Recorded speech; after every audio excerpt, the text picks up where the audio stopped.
शुरू हुआ और इसकी वजह क्या है और इसमें क्या हो रहा है। ये स्टेटमेंट देनी ही थी तो उसके बाद एक तूफान आ गया इंडिया के अंदर भी और पूरी दुनिया में कि जनाब इतना बड़ा इल्ज़ाम लगा दिया उस वक्त जब अभी G20 जो है वो इजलास G20 का हुआ है इंडिया में और उसमें जस्टिन ट्रूडो भी गए हैं। 18 लाख आप खुद ही कह रहे हैं सिख हैं जो कनाडा में वाबस्ता है और उनका आना जाना बंद हो गया, उनकी फैमिलीज डिस्टर्ब इंडिया और कनाडा के लोग हो रहे हैं और ये मामला जब तक जाएगा टेकअप होगा। बहुत सारे ऐसे मसाइल, क्लाइमेट चेंज, इन्फ्लेशन, पेट्रोल, ये चीज़ें आलमी तौर पे सब लोगों को तकलीफ दे रही हैं। लेकिन ये एक ह्यूमन राइट वायलेशन है, एक मर्डर है, एक असैसिनेशन है। उसके ऊपर जो इन्वेस्टिगेशन है उसमें कनाडा को भी जुड़ना चाहिए और इंडिया को भी जुड़ना चाहिए। अस्सलाम वालेकुम नाज़रीन, उठो पाकिस्तान के प्लेटफॉर्म से आज एक दफ़ा फिर फैसल वकास आपकी खिदमत में हाज़िर है।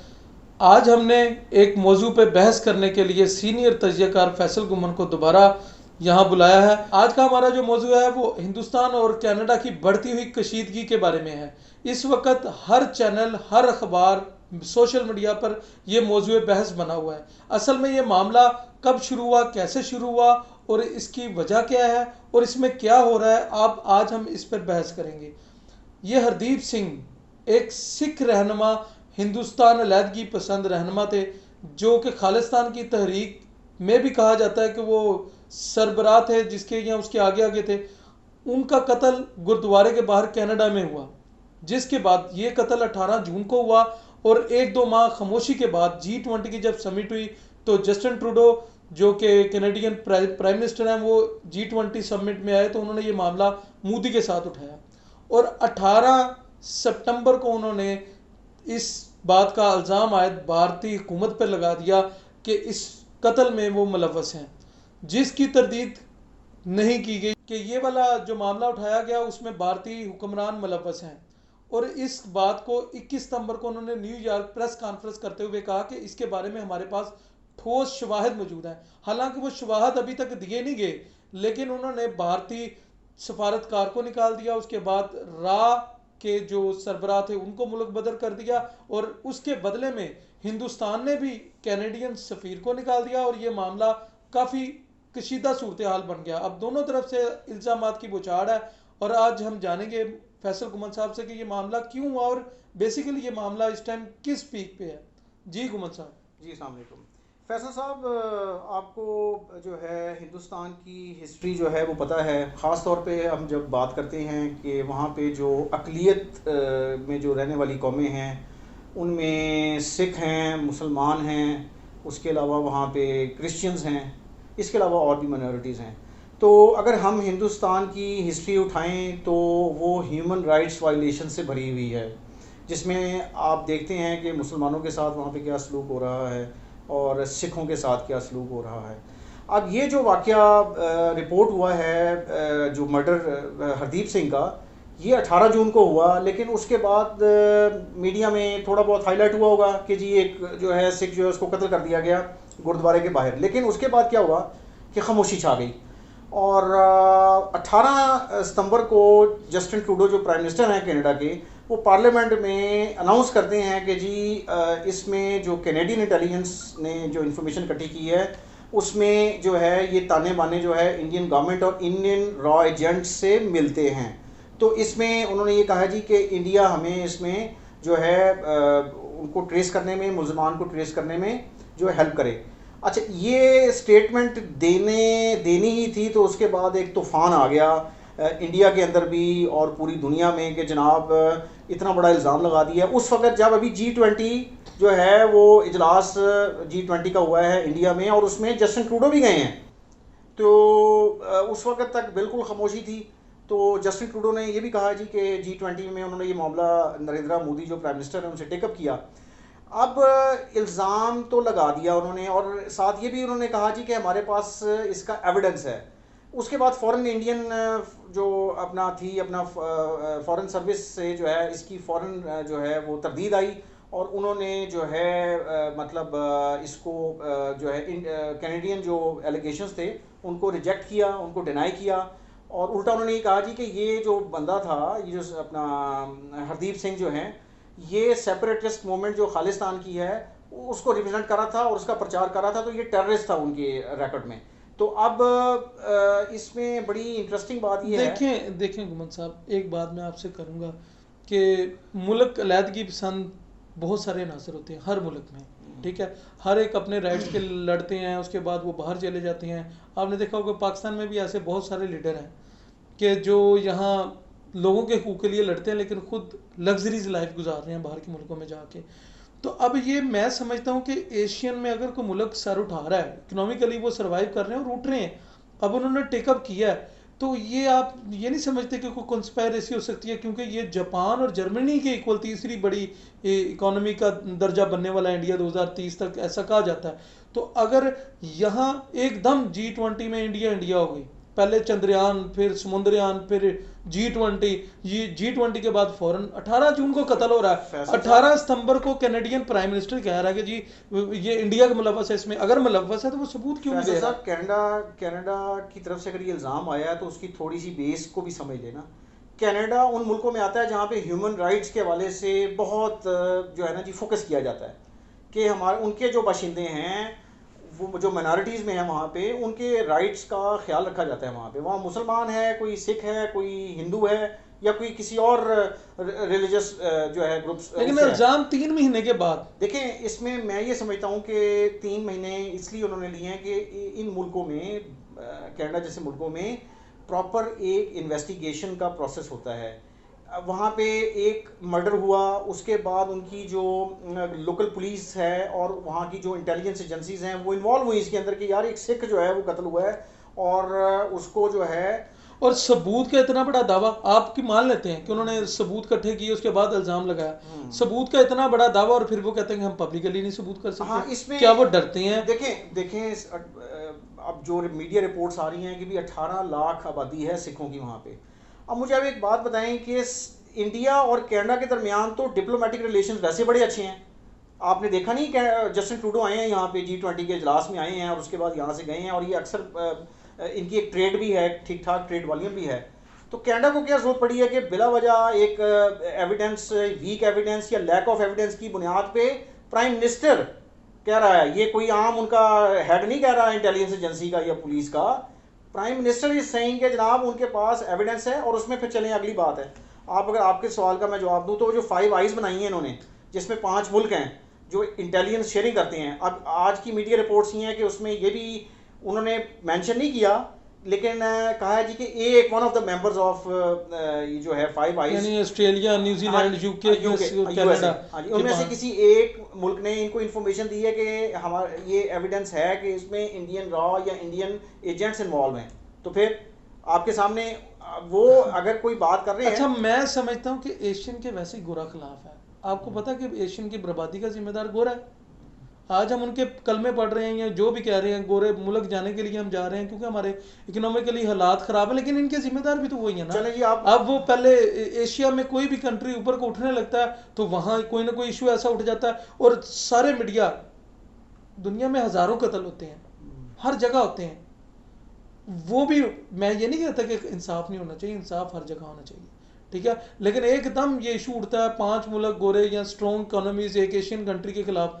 देखिए इस टाइम तरक्की कर रहा कोई भी बंदा रिस्क नहीं लेता। इंडिया को पता था कि अगर हम मारते हैं तो नाम हमारा लगेगा, तो और इस टाइम तो वो अपनी दौड़ में लगे हैं, अपने पूरी दुनिया में एक इमेज बना रहे हैं और अपनी मेहनत कर रहे हैं, तो वो क्यों इस तरह का पंगा लेंगे? मेरा नहीं ख्याल कैसा है।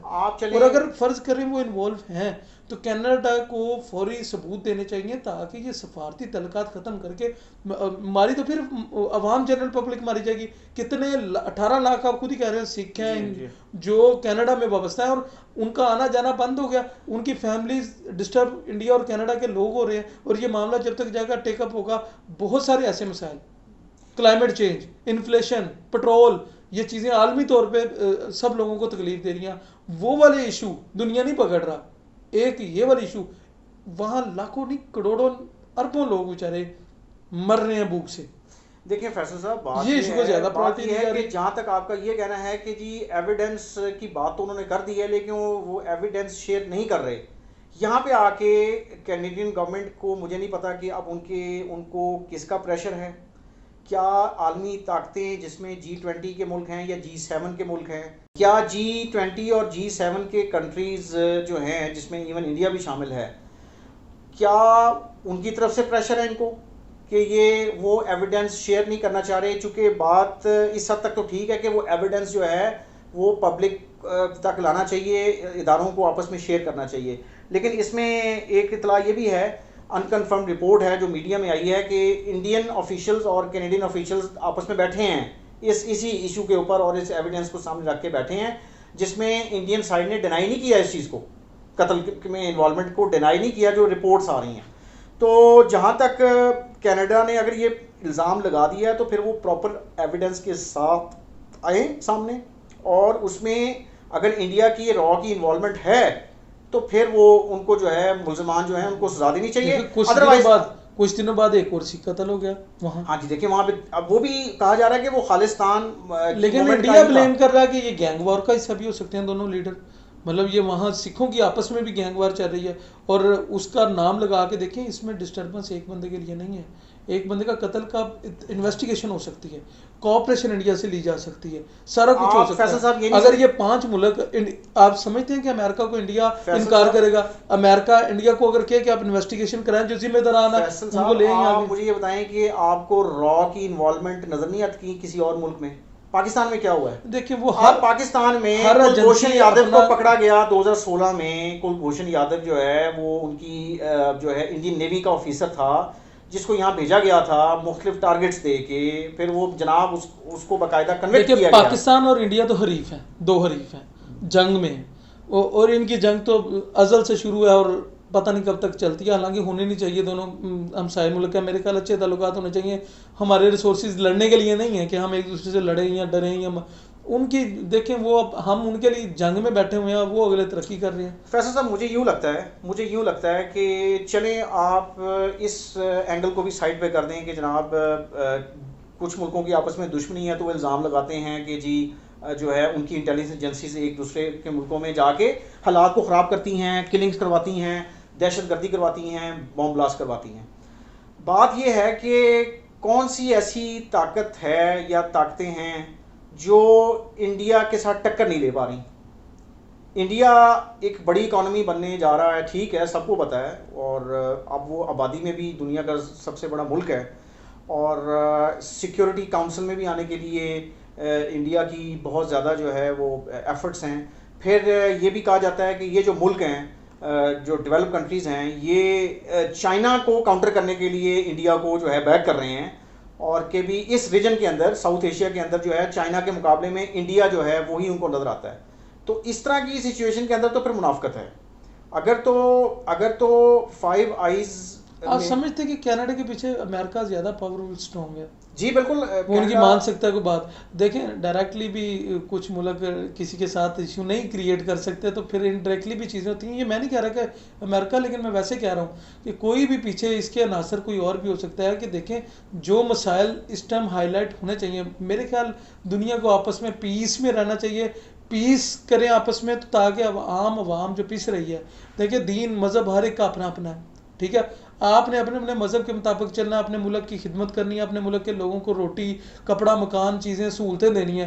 जो ह्यूमन राइट्स जो कहते हैं, ह्यूमन राइट्स एक बंदे के कत्ल के लिए वो 16 लाख 18 लाख बंदों को मुश्किल में डाल दिया।